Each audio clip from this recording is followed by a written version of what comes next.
अब देखिए, आज आपने अखबारों में पढ़ा होगा, सुप्रीम कोर्ट ने एक निर्णय दिया। हेडलाइन खबर बढ़नी चाहिए थी, लेकिन कोने में पड़ी है। आप मुझे बताइए, जो कानून आप पर लागू होता है वो कानून मोदी पर लागू होना चाहिए कि नहीं होना चाहिए? होना चाहिए कि नहीं होना चाहिए? जो कानून हिंदुस्तान के सामान्य नागरिक पे लगता है वही कानून देश के प्रधानमंत्री पर लगना चाहिए कि नहीं लगना चाहिए? इसमें कोई भेदभाव होना चाहिए क्या? क्या मोदी प्रधानमंत्री बन गया तो उसको स्पेशल राइट होना चाहिए क्या? उसको विशेष अधिकार होना चाहिए क्या? ये परिवार चार चार पीढ़ी से विशेष अधिकार भोग रहा है भाइयों। मैंने लाल लाइट निकाल दी, लाल लाइट, तो भी उनको परेशान हुई। मुझे बताइए, लाल लाइट निकाल दी, किसी ने आत्महत्या की क्या? कोई मर गया क्या? ये सब ऐसे ही खैरखा बनकर के घूम रहे थे, लोगों पर रौब झाड़ते थे। अरे सामान्य मानवी की तरह जी नहीं सकते क्या? ये मैं इसलिए कर पा रहा हूं क्योंकि मैं आपके बीच में से आया हूं, आप में से बड़ा हुआ हूं। भाइयों बहनों, आज आपने कोने में अखबार में खबर देखी होगी, करोड़ों रुपयों का घपला, इनकम टैक्स में फर्जी कंपनियों के नाम पर घपला, और उनकी सरकार के समय सारी फाइलें बंद कर दी थी। मां बेटे की फाइलें बंद, मां बेटे ने जो लिख के दिया अफसरों ने उसी को साइन कर दिया। हम आए, लोग मुझे पूछ रहे थे कि मोदी जी आप तो 2014 में भ्रष्टाचार की बात बताते थे, क्या किया? आपका हक है कि नहीं है? मुझे करना चाहिए नहीं करना चाहिए? और वो काम देश हित का है कि नहीं है? किसी के साथ हमारा अन्याय करने का इरादा तो नहीं है ना? आपको विश्वास है ना? तो मैंने अफसरों को कहा भाई ये नहीं चलेगा, अगर मोदी की भी गड़बड़ करता है तो उसको भी ठीक करो, और अगर ये नामदार परिवार गड़बड़ करता है तो उसको भी ठीक करो।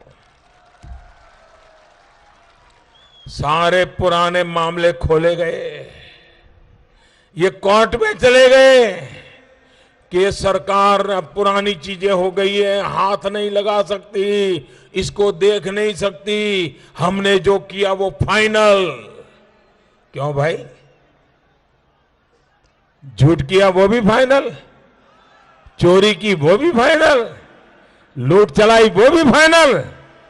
भाइयों बहनों, कल सुप्रीम कोर्ट में भारत सरकार जीत गई और सुप्रीम कोर्ट ने कहा कि उनके सारी पुरानी चीजें खोलने का भारत सरकार को हक है। अब मैं देखता हूं कितना बच के निकलते हो। भाइयों बहनों, क्या कभी किसी ने सोचा था कि ये नामदार परिवार जो चार चार पीढ़ी देश पे राज किया हो, इस देश में ऐसे राग दरबारियों की फौज है। हिंदुस्तान के हर कोने में राग दरबारियों की एक फौज है, जिन्होंने दो दो तीन तीन पीढ़ी, इन चार पीढ़ी से मलाई खाई है, माल खाया है, उनका नमक खाया है। वे आज भी उनकी सेवा करने में लगे हुए हैं। क्या कभी किसी ने सोचा था ऐसे चार चार पीढ़ी से देश को चलाने वालों को एक चाय वाला,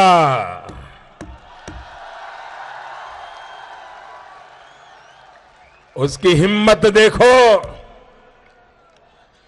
एक चाय वाला उनको अदालत के दरवाजे पर ले गया, और आप भाइयों बहनों ये ईमानदारी की जीत है, देश के मेहनत कश इंसान की जीत है, देश के लिए जीने मरने वाले पसीना बहाने वालों की जीत है कि 4 पीढ़ी से देश पर राज करने वाले लोगों को कोर्ट के दरवाजे पर जाना पड़ा और करोड़ों रुपयों की हेरा फेरी के मामले में जमानत पर बाहर निकले हैं, जमानत पर। भाइयों बहनों, आपके मोहल्ले में, आपके गांव में किसी पर सरकार ने मुकदमा किया हो और अगर वो जमानत पे आए तो मोहल्ले में उसकी इज्जत होती है क्या? उसको कोई बहन बेटी देने के लिए तैयार होता है क्या? उसके घर कोई खाने पीने का रिश्ता बनाता है क्या? रिश्ता तोड़ता है कि नहीं तोड़ता है? अरे जो जमानत पे आए हैं उनको राजस्थान दे सकते हैं क्या? जो जमानत पर आए हैं उनके रिश्ता रख सकते हैं क्या? ये जमानत पर छूटे हुए लोगों पे भरोसा कर सकते हैं क्या? ये जमानती लोग एक दूसरे खिलाड़ी, नामदार की बड़ी सेवा करने वाले, और वो ऐसा ही मानते हैं कि बुद्धि भगवान ने सिर्फ उन्हीं को दी है। देश के गृह मंत्री रहे, देश के वित्त मंत्री रहे, और हुआ क्या? भाइयों बहनों, ये चाय वाले की ताकत देखिए, जो खुद सुप्रीम कोर्ट में वकालत करते थे, जिनका सुप्रीम कोर्ट में डंका बजता था, देश के बड़े से बड़े लोगों का वकालत का काम जो खुद करते थे सुप्रीम कोर्ट में, मोदी ने ऐसा खेल खेला, मोदी ने ऐसी चाल चली, मोदी ने ऐसी सच्चाई ढूंढ के निकाली, पन्ने पन्ने खोज करके निकाले, उनका खुद का बेटा जेल चला गया, जेल चला गया,